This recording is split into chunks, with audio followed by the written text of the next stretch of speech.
Welcome to this TUC Wales webinar on organising your workspace.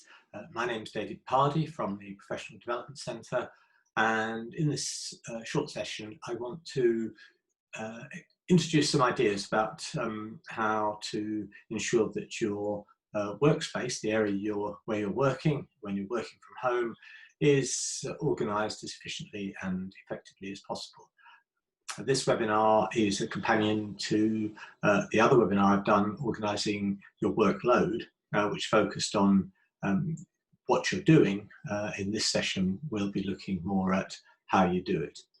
And the approach we're going to use is based upon a framework developed as part of the Japanese lean management approach, which is designed to ensure that you're able to do your job as efficiently and effectively as possible without wasting your time or energy doing things that you don't need to do.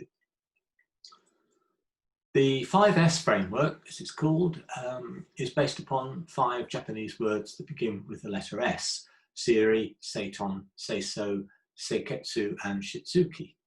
If your Japanese is as poor as mine, then you'll be pleased to know that these have been translated into 5 English words or phrases, which also begin with the letter S. So the first is sort, second is set in order, the third is shine, the fourth is standardise, and the fifth is sustain. And I'm just going to look at each of these in turn, but before I do that, I want to also mention a 6th S, which is not an easy thing to say, which is safety. And that's an important element of how you work at home. And so we'll look at that as part of this process. So to start with, number 1, sort. The idea here is you separate out all those things, the tools, equipment, whatever you're using, that you use regularly, and that you need close to you so that they can be reached easily, from those things that you only use occasionally, which should be stored neatly away where you can get to them, but where they're not going to get in your way. So minimizing the amount of clutter on your workspace to help you focus on the job in hand. This we call set in order. So you arrange your workstation so that things you use frequently are easy to access. You can help in doing this by creating a shadow board. Now, you may well have seen these in workshops where a board on the wall has hooks on which tools could be hung, and the outline of each tool is painted onto the board so that you can see where each thing belongs, and also you can see if anything's missing. Now, you can use a shadow board on your desk.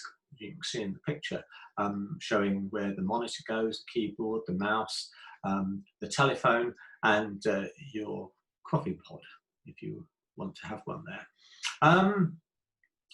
Now, you don't want to mark your desk, or even worse, your kitchen table. So one way of doing it is simply to put a sheet of paper down, big sheet of A3, probably big enough, or a piece of wallpaper. But a piece of hardboard might be the most useful thing to do, because it gives you a surface on which to work, and it protects your furniture. And it makes it easy then when you're clearing things away at the end of the day. And this is where I want to first start talking about safety, the 6th S. Because in setting out your desk to set it all in order, you should ask the question, is your monitor at the right height? Remember, the top of the monitor should be roughly level with your eye line so that you're looking down slightly towards the center of the screen. It should also be about 20 inches or so away from you, which is roughly an arm's length. Now, if you've got a laptop, the name tells you something straight away, that it's designed to be used on your lap, not on a desk.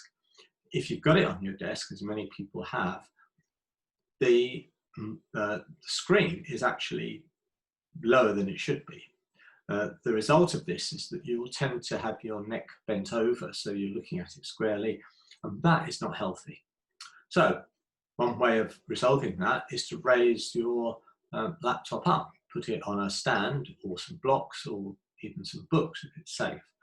Then you've got a problem, you can't use the keyboard. And that's where the best thing to do is to get an ordinary keyboard, plug it into your laptop, and a mouse, or you can use Bluetooth to connect them. And that way you'll have a keyboard which is probably better for you when it comes to writing. It tends to be a bit larger, a bit easier to use, but also it ensures that then your hands are in the right place and your head is in the right place when it comes to using the computer. And that relates to an important point, which is, are you sitting upright and supported? Kitchen furniture, dining chairs are not designed to be used 7 or 8 hours a day, and they're not necessarily the best for your posture, particularly in the lumbar region, the lower back. So you may well find you need to put cushions there to ensure that you are sitting upright and you're properly supported. Ideally, if you can bring a desk chair home from work, then that's better still. Again, safety is paramount here. Have you got trailing wires? Ideally, you have an extension cable which sits behind your computer and which all the electrical items are plugged into.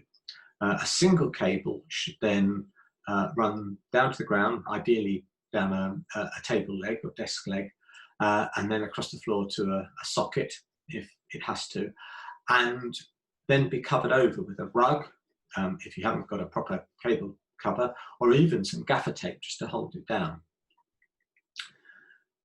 And the final question is, are you eating and drinking at your workstation? And the big red cross suggests that you shouldn't be.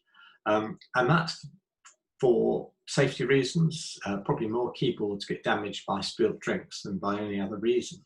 But also it's not healthy to be sitting at the same place, eating and drinking. It does encourage you to graze, have a plate of biscuits by you and keep helping yourself. A lot of people have found they put on weight while working from home for long periods. So get up, go and have a snack, go and have your lunch or whatever it might be, away from your workplace, somewhere that is different. So it helps you refresh your brain as much as your body. An American dietitian once said that a healthy way to eat is always to eat and drink at a table, and a desk is not a table. And when you're using your table as a desk, it no longer is a table. So do not use it to eat and drink at. The third S is shine. Keep your workspace clean. You're at home, so you want that to be the case anyway, but also keep it tidy. One of the big problems you'll have is that you've undoubtedly got files, documents and so on you had to bring home with you to work with, and it's very easy for them to start piling up in your workspace. If you're working at a large table, you can finish up with documents all over it, which is not necessarily the most efficient way of working, and particularly means that it's hard to keep tidied up at the end of the day. Things can get lost, things can get put in the wrong file, and before you know it, you're wasting time looking for them. At work, you've got desk drawers, you've got filing cabinets to keep things in. At home, you don't have those things necessarily. So one simple solution is an archive box. You can put box files in it, you can put suspended files in it, and you can store things there. So keeping them stored away, except when you're using them, is good practice. It also means at the end of the day, you put the lid on, push it under the table, and you've finished work. And that's good for your mental health as well as anything else. Fourth S, standardise. Make your new workspace layout the standard. That's how you're going to work, and that's how you continue to work every day. Start every day organising it to ensure it's safe, efficient, and effective. And as you can see in the picture, you know, if you've got cables trailing, cover them over. If you've got children at home, it's particularly important that you keep things safe from them, but also they can help you lay things out. You've got your shadow board, you know where everything goes. They're putting the safety map down. That encourages them to think that you are moving into your work role, but also to be aware of the fact that there are hazards here and they need to be careful of them. Finally, sustain. Keep at it. look at ways to improve your workspace layout all the time. This encourages some self-discipline. It gets you into the work mindset at home. And so you go round that 5S framework continuously, thinking, actually, I've not quite got things quite right. Sort them again, set them in a different order, keep them tidy, standardise my new process, and then keep it going.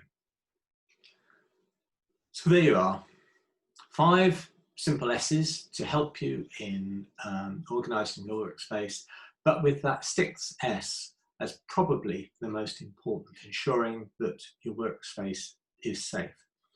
Remember that employers have a duty of care to ensure that you are working safely, but you also have a responsibility as an employee, as well as being a parent, a partner, whatever, to the others who share your home, to keep them safe and healthy. So don't allow safety standards to slip simply because you're working from home. If anything, you need to be more alert, more aware of the hazards that you've got in your workspace. I hope you found this useful. As I say, there's a companion webinar looking at organising your workload, which I hope you've seen.